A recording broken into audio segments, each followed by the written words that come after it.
Assalamualaikum warahmatullahi wabarakatuh. Waalaikumsalam warahmatullahi wabarakatuh. Baik, di sini Waalaikumsalam saya akan warahmatullahi melakukan pertemuan pertama kelas materi tentang suhu dan kalor. Sebelumnya, perkenalkan terlebih dahulu, nama saya Putri Selasi. Pengertian suhu dan temperatur. Suhu ini didefinisikan sebagai derajat panas, dingin suatu benda. Nah, alat untuk mengukur suhu ini disebut termometer. Ini contoh termometer yang lama dan sekarang ini contoh termometer yang baru.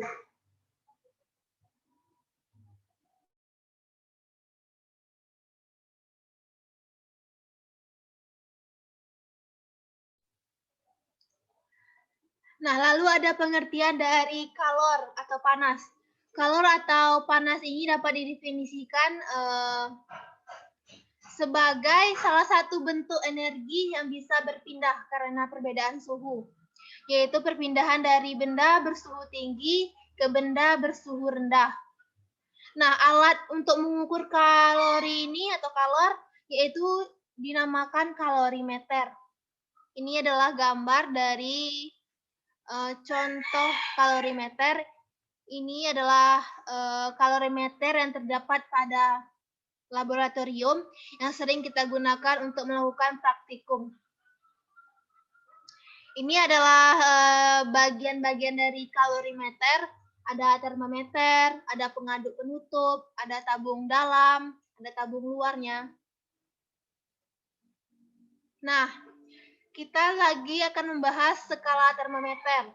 Nah, pada skala termometer ini terdapat ada 4.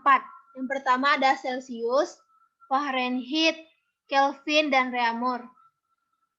Nah, pada skala-skala termometer seperti ini, terdapat titik didih dan titik bekunya.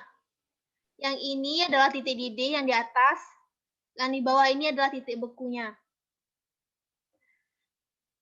Untuk melihat perbandingan dari skala termometer tersebut, kita dapat mendapatkan perbandingan seperti ini, 5, 9, 5, 4. Kita dapatkan perbandingan dari 5, 9, 5, 4 ini dari perbandingan selisih antara titik didih dan titik beku pada suatu termometer.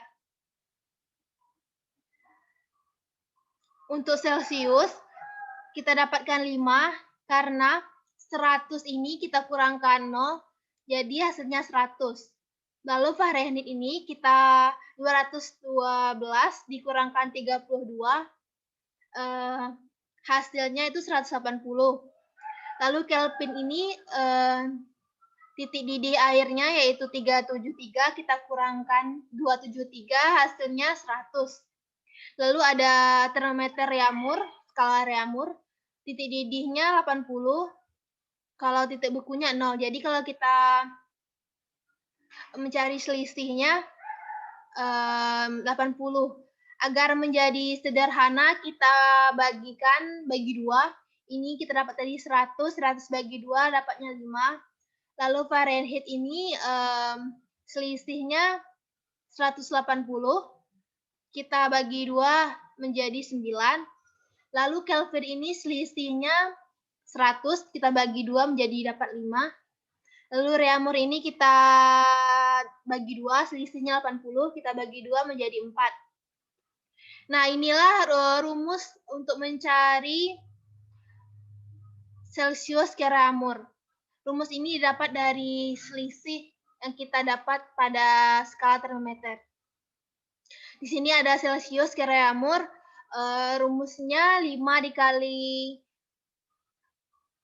suhu Reaumur, lalu Celsius ini ke Fahrenheit, 5/10 dikali suhu Fahrenheit dikurang 32. Mengapa di sini dikurang 32? Karena batas titik bekunya 32, jadi kita harus tulis. Di sini mengapa tidak? Karena di sini titik didihnya yaitu 0, jadi kita tidak perlu tulis lagi. Lalu di sini Celsius ke Kelvin. Rumusnya TK ini di sini adalah suhu dari Kelvin dikurangi 273 karena batas titik bekunya yaitu 273. Lalu ini adalah contoh soal dari skala termometer. Yang pertama, suhu badan Anis adalah 30 derajat reamur. Berapakah suhunya dalam skala Celcius? Kita bisa menyelesaikannya dengan menggunakan rumus T derajat Celcius sama dengan 5/4 dikali T derajat reamur. Kita masukkan saja yang kita ketahui di soal dengan yang dirumus. Di sini yang di soal kita ketahui derajat reamurnya yaitu 30. Lalu kita kalikan ke 5/4. Hasilnya dapatnya 37,5. Jadi suhu badan Anis yang kita ukur melalui rumus yaitu 37,5 derajat Celcius. Nah, di sini ada perbedaan suhu dan kalor. Suhu ini adalah suatu besaran, sedangkan kalor atau panas adalah salah satu bentuk energi. Lalu yang kedua perbedaannya ada suhu dapat diukur menggunakan termometer, sedangkan kalor panasnya itu kalor atau panas diukur dengan kalorimeter. Lalu yang ketiga perbedaannya suhu satuannya yaitu derajat Celcius, reamur, Fahrenheit, dan Kelvin. Sedangkan kalor hanya kalori saja.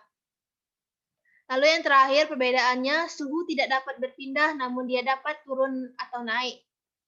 Sedangkan kalor dia bisa berpindah dari satu benda ke benda yang lainnya.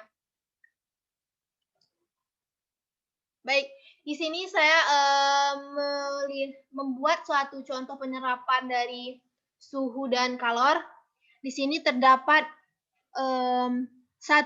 dua buah panci dan juga dua buah kompor dengan berbeda isinya. Di sini saya ingin bertanya kepada kalian, jika di hadapan kalian terdapat dua panci seperti ini, menurut kalian panci mana yang lebih dahulu, panci mana yang akan lama menggunakan waktunya agar air tersebut bisa mendidih? Menggunakan banyak waktu agar air tersebut bisa mendidih. Ada yang bisa jawab? Pancis yang B. Yang B? Alasannya? Karena yang sebelah B itu terdapat air yang begitu begitu beku kelihatannya.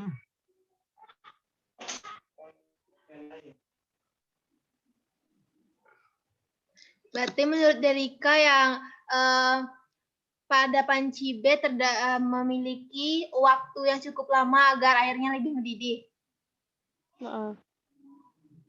Menurut Delia?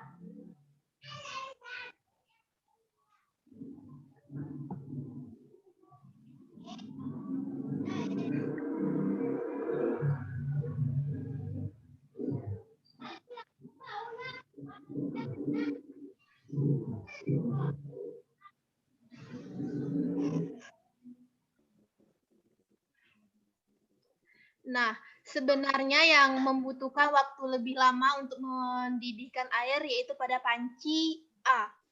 Kenapa demikian? Karena kan panci A itu lebih banyak isinya daripada panci yang B. Karena itu panci A lebih membutuhkan waktu yang lebih lama ketimbang dari panci yang B.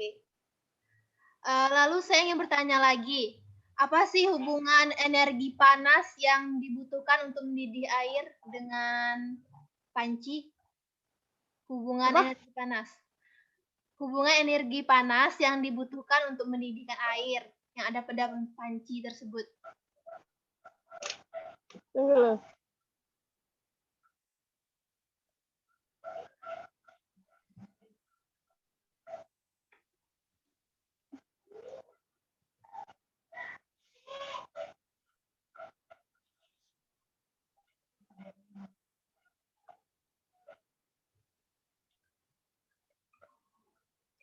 hubungan energi panas yang dibutuhkan untuk mendidihkan air pada panci.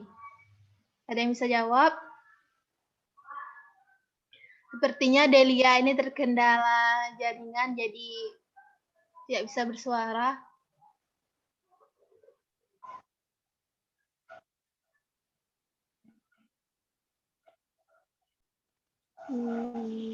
Ada yang bisa jawab? Enggak, coba Ibu jelaskan.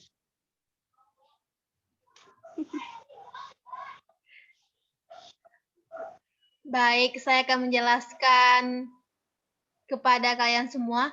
Nah, hubungan dari energi panas yang dibutuhkan untuk mendidihkan air pada panci ini yaitu semakin banyaknya jumlah air, maka energi yang dibutuhkan semakin banyak pula. Jadi, pada panci yang A ini, dia kan terdapat banyak jumlah airnya atau debit massa airnya. Jadi energi yang digunakan juga lebih banyak ketimbang pada panci yang B ini. Nah, dari contoh penyerapan ini dapat kita simpulkan bahwa kegiatan yang berbeda dapat juga membutuhkan energi yang berbeda pula. Baik, di sini saya akan mencontohkan sebuah praktek atau praktikum yang bisa kita bilang. Karena kita tidak bisa melakukannya di laboratorium sekolah, kita bisa mensiasatinya dengan melakukan PET simulation. Baik, pertama-tama setelah kita masuk ke dalam PET simulation ini, kita centang dulu pada simbol energi. Simbol energi, lalu pada link headers ini. Pertama-tama kita ingin melihat perubahan pada air. Kita letakkan air pada segi kaki 3.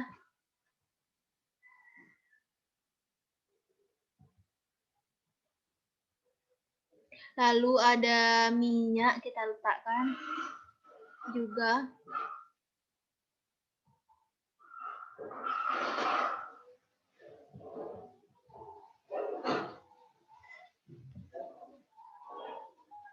Seperti ini. Lalu setelah itu kita letakkan termometernya ke dalam ini, lalu pada minyak. Lalu setelah itu baru kita hidupkan apinya dan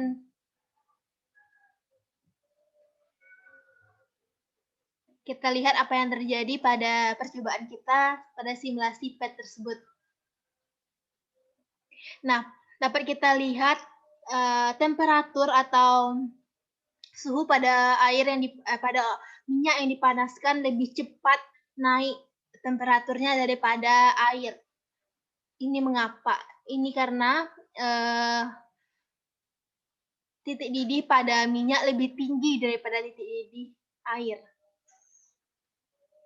Nah, yang keluar ini adalah energi yang dilepaskan dari panas yang sudah lepas. Bisa kita lihat.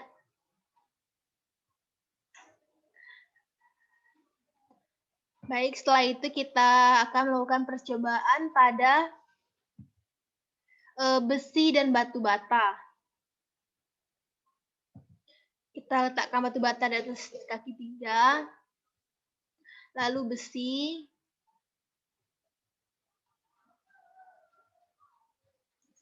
lalu baru kita taruh lagi temperaturnya.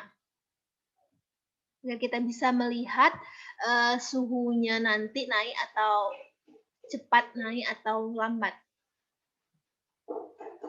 Nah, lalu baru kita hidupkan lagi apinya, kita heatkan. Nah, tampak energi panas sudah masuk ke dalam balok batu bata dan juga balok besi. Nah, dapat dilihat di sini temperaturnya.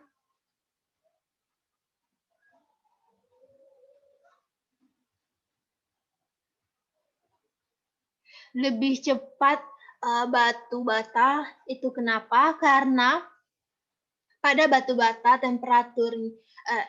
pada batu bata itu titik didihnya lebih tinggi daripada besi.